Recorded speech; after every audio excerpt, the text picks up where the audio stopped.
going on? It is Ash here coming at you today in Clash Royale with a very special first-time pro guest, and I use the word pro in every sense of the word. Oxalate, the winner of the North American bracket for CCGS, is with me today. Oxalate, how you doing, dude? Hey Ash, thanks for having me on here. Glad to be here. I'm excited to have you, man. Congratulations, you won $15,000 in a shot at much more, right? Yeah. I actually auto-qualify for the fall season and possibly get into London. Yeah, getting to London means we don't know the exact prize breakdown yet, but it means you have a shot at $1 million prize pool, essentially. That's life-changing. Are you nervous? How do you feel? Yeah, I'm pretty nervous about it. It's definitely life-changing, just the whole experience. So it's gonna be practicing a lot for it. Yeah, and I want to ask you all about your practicing methods and a little bit of your backstory. Since this is the first time I've had you on the channel, I'm kind of ashamed in that. I feel like I should have I noticed you and identified you earlier, but you came onto the scene really strong, especially in CCGS. You finished at the top of the round robin bracket or standings, and then you moved on to dominate and end up coming victorious on top, beating CMcHugh, and those are the matches that we'll review today. But I guess the first question for you, man, is did you expect to do as well as you did, and do you feel like you've improved as a player? Yeah, I've definitely improved a ton as a player, just practicing a lot more and trying to seek out the best players to practice with. But originally, I did not expect to win this or even qualify. I did all 8 days, and I would make like top 32, top 16. I think I made top 8 once, and it was just kind of a downer to just keep on failing. Yeah, I can't believe that you just, but it's a testament to your mentality, I guess, that you just kept at it, right? Yeah, pretty much. Nice. And like I told you this story off air too, but like I knew you for a while, like in the community. You were constantly watching streams, like you're a big Twitch fan, I assume. And and I just knew you as Oxalate in the chat. Like I never thought of you as a pro player. No offense, but like I just never seen you in big tournaments. And then you came on so strong. Besides just practicing with better players, is there one change that maybe you made to your game, or several small changes that you think kind of took you to that next level, or was it just, you know, one step at a time? I would say another big thing is a lot of deck analysis. So kind of analyzing your opponent and seeing what they like. That's like one of the biggest things, especially in a tournament like this, because if you have a counter deck, it can be really tough, especially when you have 2 really good players. Yeah, so you definitely put a lot of time and effort. I know with, as part of the Hammers, your coach is full frontage, so I know you guys kind of work together a lot in LA. Oftentimes he was like, dude, I gotta head back to the hotel room and help coach Oxalate. And I was like, wow, serious stuff. Like, how much game planning went in based on, you know, to use like a football analogy, like watching the replays and watching the video and the tape of your opponents and then selecting a deck that you felt would be a good counter to what their play style is? Was that something you did? Yeah, we did that a lot. I would always rewatch all the replays, try to figure out, even if I won the game, I would see what I could do better. I actually practiced a ton with Atchin, who actually just won Latin America, and also Donkey Kong for Europe. Yeah, very good player. So yeah, that's really cool. And I want to talk about some of your specific deck selections as we move into the replays against CMcHugh in the finals. Just before we do that, one more question for you is, a lot of my viewers, I've been getting a lot of questions lately, Ox, about people kind of falling into a rut on ladder specifically. A lot of people, whether they're free to play or they just don't spend a ton of money on the game, maybe a few dollars here and there, they kind of run into that kind of roadblock, right, where they just can't make any huge progression, and it gets frustrating when you reach that level where you're going up against players with max cards and stuff like that. Any tips for under-level players, or just people in that situation where, you know, like they want to up their game, but they're just not even sure how?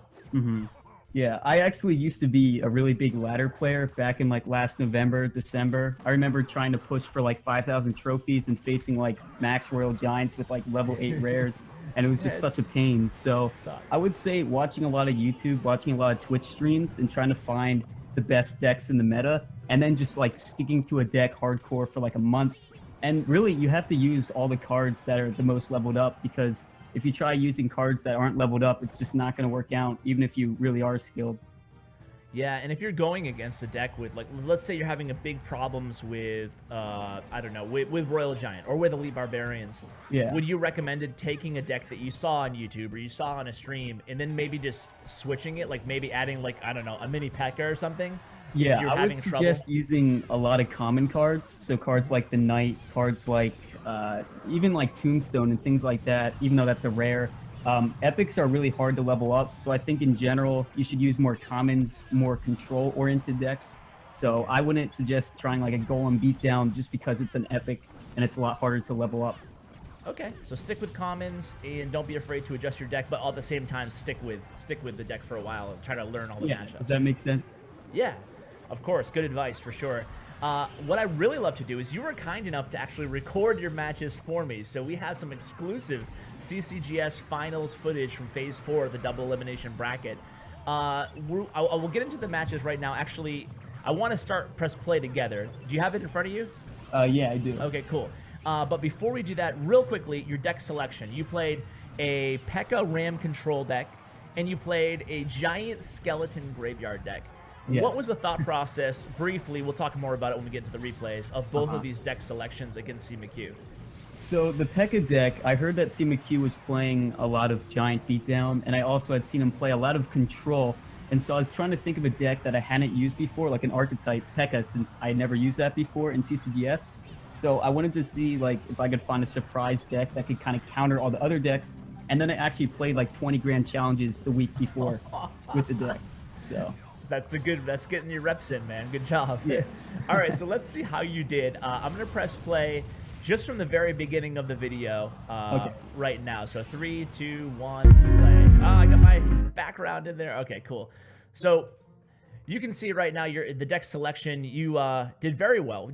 What were you worried about coming from CMcHugh? Obviously the giant beatdown. Anything else specifically as him as a player? yeah, I was most concerned with him playing Three Musketeer heal. That was kind of like my biggest fear of all the decks. So I tried to kind of, I don't know, just like talking with them before, trying to make it seem like I was using some insane Three Musketeer counter deck. So I was just trying to get them to not play it, basically. Dude, I love it. I love the mind games. It's that's next level stuff. Good job, Oxley. Yeah.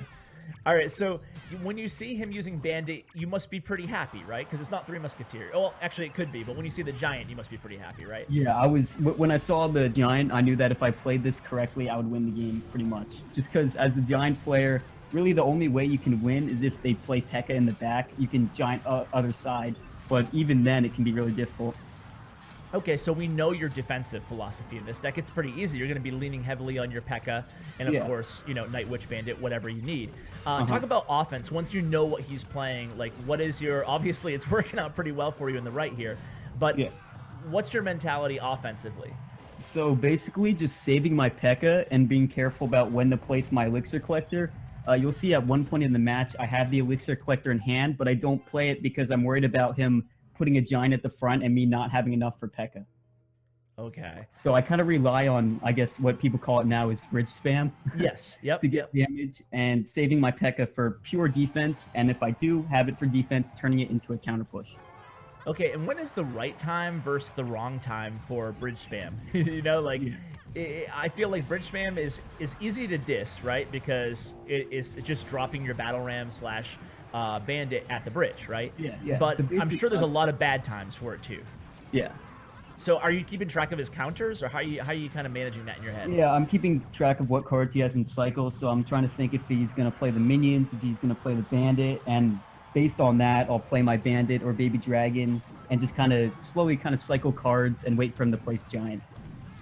Okay, because that's something that I struggle with in like this P.E.K.K.A control deck is kind of, you know, basically offense, I guess. I mean, counter pushes are obvious, right? But aside from that, I feel like sometimes I'm just off cycle when I'm dropping my Bandit, and it's just like an easy counter, you know? Even if I know their counters, like, are you ever using Battle Ram or Bandit as like a bait? If that makes sense? Yeah. What exactly do you mean by that? I mean, like, maybe you'll play Bandit knowing that they have a good counter in hand because you want to play Battle Ram right afterwards or something, in the opposite lane or something like that. I do that sometimes. Sometimes if they play, like, Night Witch other side, I'll place Battle Ram the opposite side, or if I want them to maybe start pushing so that I can play my P.E.K.K.A. So, like, I'm trying to think how to explain this. Sometimes I'll put my Battle Ram down, and they'll put a Night Witch in the back, just because I have no other play, and they'll take out the Battle Ram and start a counter push, and shut it down pretty easily. Okay, yeah, that makes perfect sense, yeah. So moving on to the next replay here, if we're on the same page. Yeah, let me go to it. So this is the Giant Skeleton deck. This is really cool. Tell us a little bit about this deck, and then we'll kind of get into the play-by-play. Yeah, so Donkey Kong actually showed me this deck. We were practicing, like him, me, and Action would practice a few times a week by ourselves. Nice. And the mindset behind this deck was still wanting to play Graveyard, but suspecting Three Musketeers. This deck pretty much completely shuts down Three Musketeers, just because even if you poison the pump, you can still easily take them out with the Giant Skeleton. Yeah, Giant Skeleton is so strong against Three Muskies, can shut down the lane of 2 Musketeers and even like a Battle Ram or something, you know, if you place it correctly. Yeah, so, okay, so why don't you just walk us through what's going on in your mind right now, if you can. Okay. Like during this game? Yeah, like obviously he's using his first Graveyard push on the left. Do you feel good about the matchup, first of all? I'm actually kind of scared about this matchup because most of the time Graveyard Cycle beats more of a Graveyard Beatdown deck. I wouldn't call this deck Beatdown just because it's more of a counter push kind of deck with the Giant Skeleton, but usually you can outcycle them, so there's not really a big function for Giant Skeleton other than having another tank. Okay, yeah, that was going to be one of my questions. So how do you find yourself, especially against like a mirror match or a Graveyard Cycle deck, how do you find yourself using the Giant Skeleton? Are you playing him behind your tower? Are you just playing him at the bridge, kind of like you would in Ice Golem or something, to tank for the graveyard? Or most of the time, unless there's like a big, splash yard kind of push, let's say like Baby Dragon, Bowler, even though that wasn't this matchup, that's really the only situation I would use it, or if they're really low on Elixir. So most of the time, if you're in like a Graveyard Mirror matchup like this, I wouldn't even play it or think about playing it till later on in the game. Okay, till double Elixir time, basically. Yeah. I think at one time I placed it at the very front just because I knew he was low on Elixir and he had played some counter card. Yeah, speaking of knowing he was low on Elixir, I've asked a lot of pros this, and everybody has a little bit of a different variation of the same answer, but I'm curious to what you say. Do you actually count your opponent's Elixir or a card rotation, or is it something that you just almost have a sixth sense for based on repetition? I feel like generally I just have a sense for it just because I've played this game, so many times. You can kind of understand based on if they're spamming a lot of cards to try to defend desperately, or they're kind of more laid back and saving up Elixir. Sometimes I do actually count it, but in this game I was kind of nervous, so I wasn't, I was more just trying to get a general feel of how much. Do you find that playing in a big match like this, under the bright lights, live, like, does it really affect your gameplay? Did you make mistakes that you otherwise wouldn't have made? I did make some mistakes, but unlike a lot of players, I was actually talking with Donkey Kong and Action, and we all agreed it feels almost like you can concentrate more when you're sitting there. I know it doesn't make any sense, but I feel like you have all the time in the world to just kind of think about it. Interesting. That's a unique take, and that must play in your favor. And obviously, it plays in those other 2 guys' favors too, because they do really well, and they both seem pretty cool, calm, and collected. So I like your mentality. Yeah. And you actually started the trend of laying down or sitting down, right?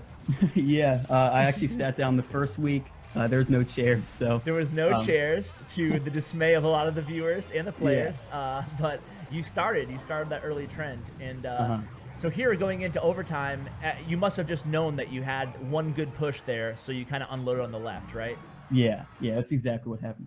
Okay, and then for the third match, you decided to go back to the PEKKA Battle Ram control-ish deck, right? Yeah. And what was the thought process there?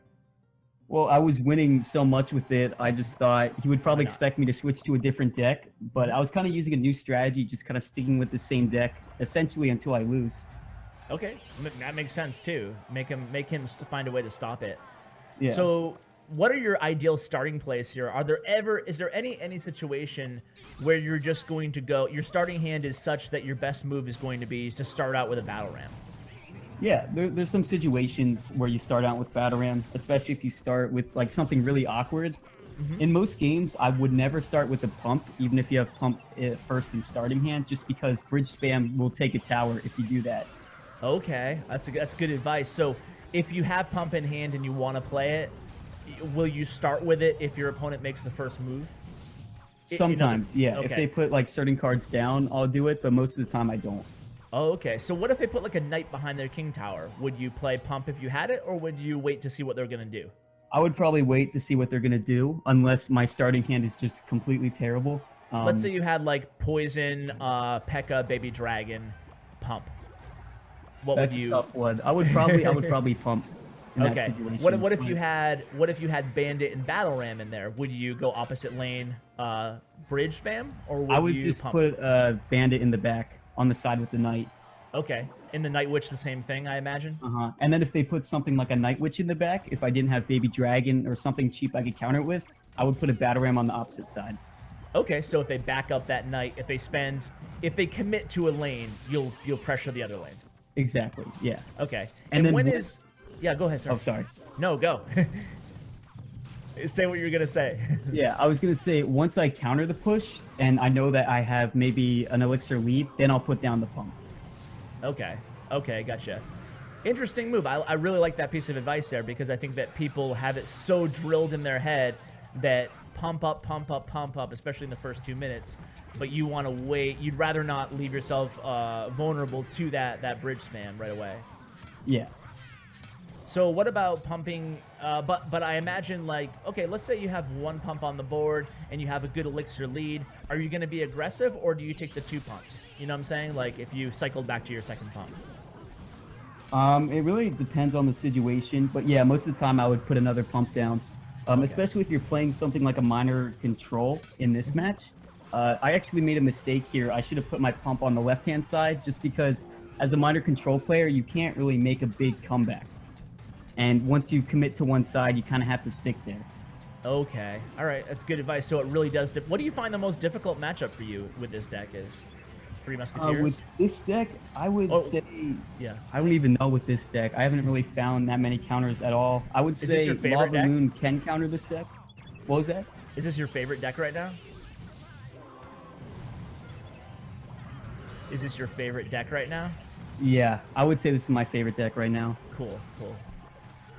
Yeah, it's really strong. What if people don't have Night Witch? It probably should have been the first question I asked you, not the last. But what if people don't have Night Witch and Bandit? Are there any substitutions playing like a similar deck? I see Dark Goblin in this deck a lot. Yeah, you can sub in Dark Goblin. You can, like, even for something like Bandit. For Night Witch, I would place Electro Wizard. And I guess you could do Ice Wizard if you don't have Electro Wizard. But I think Electro Wizard would be a much better option. Okay, so E-Wiz or Ice Wiz, or if they don't have any legendaries for whatever reason, maybe like sub in Dark Goblin and Knight or something, or Dark Goblin and Ice Golem. That would work well, yeah. Okay, cool. Well, any shout-outs, any parting words, anything like that before we let you go, Ox? Yeah, I'd like to give a shout-out to some people who helped me out. Donkey Kong, Achin, Corona, even my brother. Nice. Who's your brother? Does he play? Obviously, his name is OXALATE'S Bros in the game. He doesn't play too much anymore, but he actually helped to get me into the game. Oh, so cool. Well, that's good to hear, man. Keeping the family. But, dude, congratulations again. We're going to all be pulling for you in the fall. So happy to have you on the channel. I'd really like to get you back on the channel if you find any new decks that are working for you, if that works for you. All right, man. No problem. No problem. I will talk to you soon, hopefully. Yeah, I'll see you. All right, take care. Guys, that is going to do it for today's video. Make sure you check out my YouTube sponsor, Bren Chong. You can find his information in the description below. Huge shout out to OXALATE for joining me. Really excited to have him on. I hope you guys enjoyed the episode as much as I did. Thank you so much for watching. And as always, take care, guys.